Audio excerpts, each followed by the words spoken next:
fire.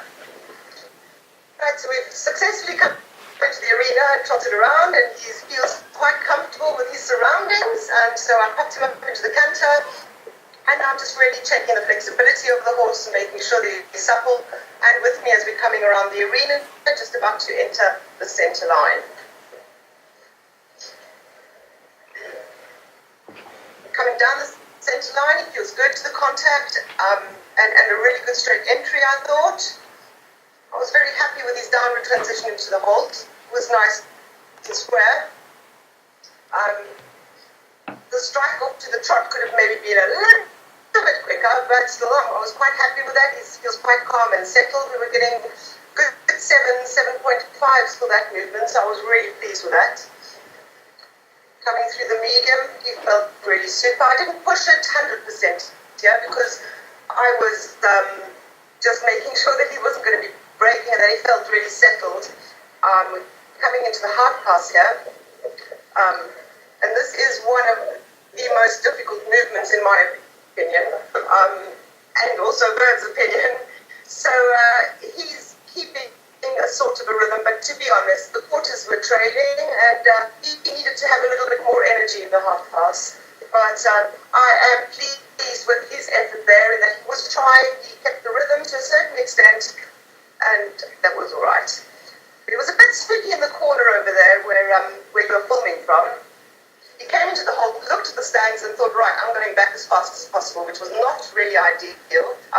But still we scored 6.5s for the halt and the rain back, because I think the rain back was quite good. But here I felt that we were really getting more into the swing of things. I thought his medium trot here was lovely, and we scored 7.5s and an 8, and that was really good.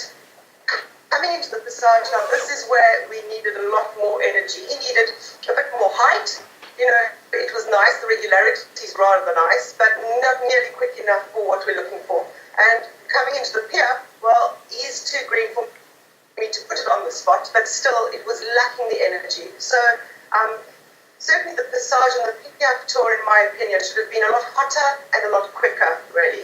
But I think the trot dynamics was very, very good. Just the passage and pier needed to be quicker. And you know, these are all double marks, and when you're doing the passage and pier, the double marks are, you know, they count. It's very expensive if you're not piaffing on the spot, and you know you haven't got it where it ought to be.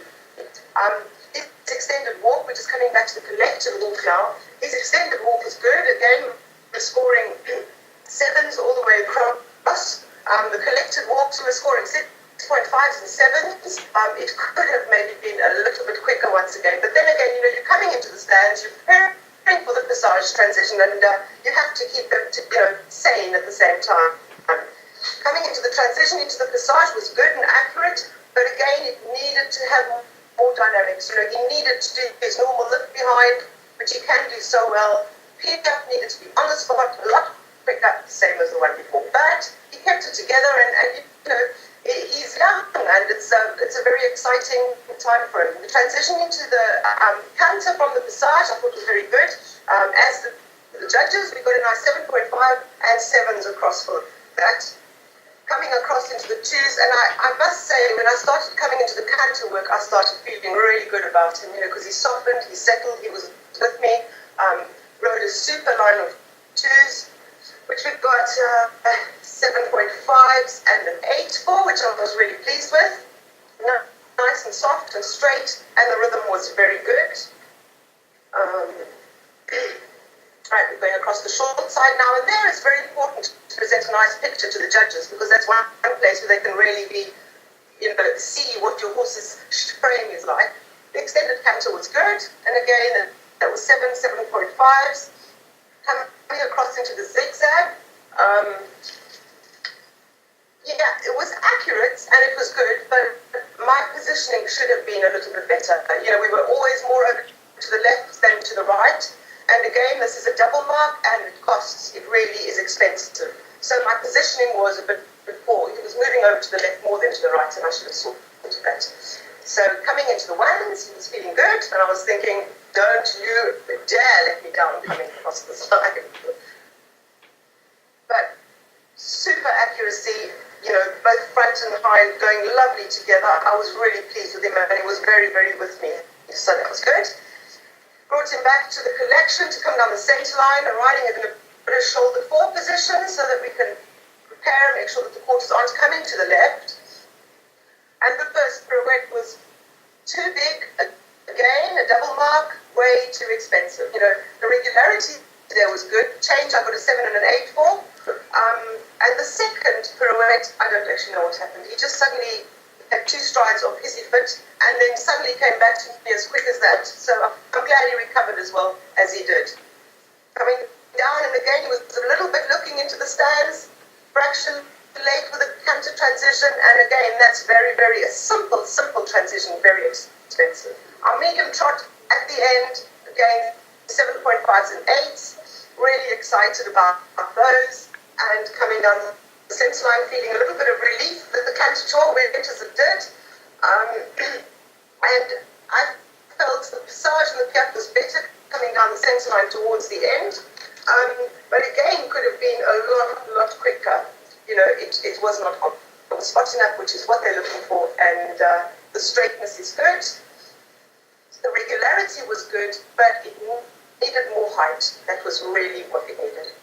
So coming into the final colt and the salute, and that was that. It is. It does feel, it is a lot of pressure to ride first for the team. I think that to come in second in the competition was challenging for me, because I think they're sort of expecting the better marks to come later, and always to be up front is hard. So I felt that a little bit, to be honest, as a rider, which maybe I shouldn't have. But having a look on reflection, I was feeling a little bit upset that we didn't get to the start of the piaffe. But really, when you start to go through the test and you look at the judges' comments, it was really the passage that wasn't quick enough, the transitions weren't in quick enough into the passage, the piaffe wasn't on the spot enough, and the canter pirouette was not good. So the second one, that is. So if you look at that, if it just had come off with those, it would have been a fantastic score. But that's dressage. Would have, could have, should have. Doesn't win that spot at the Olympics. So no, I'm pleased with how he was. I think it was another big feather on his cap. Very excited for the South African team. I think with the scores as high as they are, I think that is such amazing achievement. And to have Natalie there helping with her training, because my trainer wasn't with me, and Natalie was put on the spot, jumped in straight away, no questions asked, drove through the night to be there with me, for which I was very, very grateful. So a big thank you to everybody there for what they've done for us in South Africa as a team, and we're looking excited and looking forward to the future. Thank you very much, Denise. That was wonderful. And it sounds like there were some wonderful highlights as well in your test. So congratulations on the highlights as well, and for putting yourself out there to ride for South Africa. It's much